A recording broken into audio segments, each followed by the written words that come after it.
You recognize the man in the simple white cloth, holding a walking stick. But wait until you see the young man in the sharp London suit with a silk tie. This transformation wasn't just about clothes. It was a total reconstruction of the soul that brought an empire to its knees. Before he was the Mahatma, Mohandas was a shy law student in Victorian London. He was obsessed with looking like an English gentleman.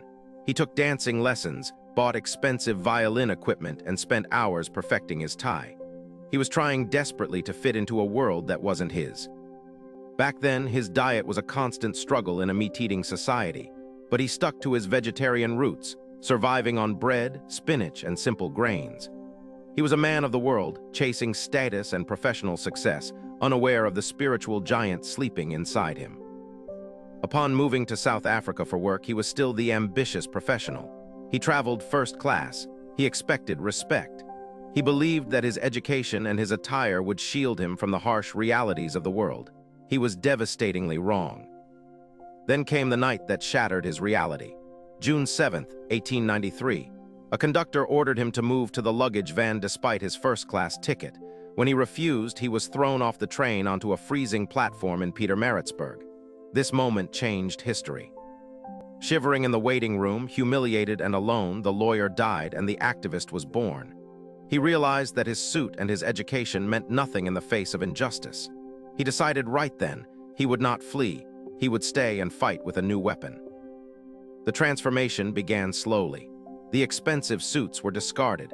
He began to simplify his life radically. He realized that to lead the poor, he had to become one with them. The vanity of his youth in London evaporated, replaced by a burning desire for truth. He developed satyagraha, truth force. No guns, no violence, just the sheer power of non-compliance. It was a strategy that baffled his opponents. How do you fight a man who is willing to suffer without hitting back? The British Empire had no answer for this new Gandhi. When he returned to India, the transformation deepened. He traveled across the country, not in first class, but in the crowded third-class compartments. He saw the real India, the villages, the farmers, the struggle. He stopped speaking like a lawyer and started speaking like a sage. But one final barrier remained: the clothes. He felt that wearing a shirt and cap separated him from the millions of farmers who couldn't afford them. In Madurai, 1921, he made the radical decision to adopt the simple loincloth permanently. The after-image was now complete. This new Gandhi, frail yet unbreakable, led the Salt March, a 240-mile walk to the sea. He lived on fruit, goat's milk, and nuts, no luxuries.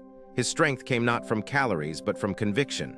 The world watched in awe as this simple man defied an empire. He spent hours every day spinning his own thread on a charkha. It was a meditative act and a political statement. Why buy British cloth when we can make our own? The spinning wheel became a symbol of self-reliance that terrified the colonial economy. Unlike other leaders who sought thrones or titles, Gandhi sought nothing. He held no official office. He commanded no army. Yet when he fasted, the entire nation held its breath. His moral authority was absolute, transcending politics entirely. Winston Churchill famously called him a seditious Middle Temple lawyer now posing as a fakir. Churchill didn't get it. The lawyer wasn't posing, the lawyer was dead. The fakir was the reality, and the fakir was winning the war for hearts and minds. His diet of fresh vegetables, fruits, and fasting became a subject of global curiosity. But it was his spiritual diet of truth and nonviolence that fed the world. He showed that you don't need muscles or weapons to be the strongest person in the room. By 1942, the transformation had reached its peak. The Quit India movement. The man who once tried to be a British gentleman now politely but firmly asked the British to leave. He was imprisoned, but his spirit was already free. The sun was setting on the empire. 1947. Independence. The goal was achieved.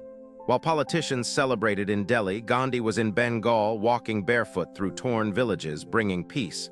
The transformation was total. He had become the conscience of humanity. From a suit-wearing lawyer worried about his tie to a soul who wore only truth, Gandhi's life proves that the biggest changes happen inside us. He stripped away everything that wasn't essential until only the truth remained. He famously said, "My life is my message." And what a message it was. It teaches us that we aren't defined by our past or our possessions. We can all rewrite our story. We can all choose to be better, simpler, and stronger. The lawyer is forgotten by history, but the Mahatma lives forever. His transformation reminds us that true power doesn't come from what you wear or what you eat, but from what you stand for. What will your transformation be? If you found Gandhi's journey inspiring, please subscribe to Biographies Repo. We bring you the untold stories of history's greatest figures. Like this video and share it with someone who needs a little inspiration today.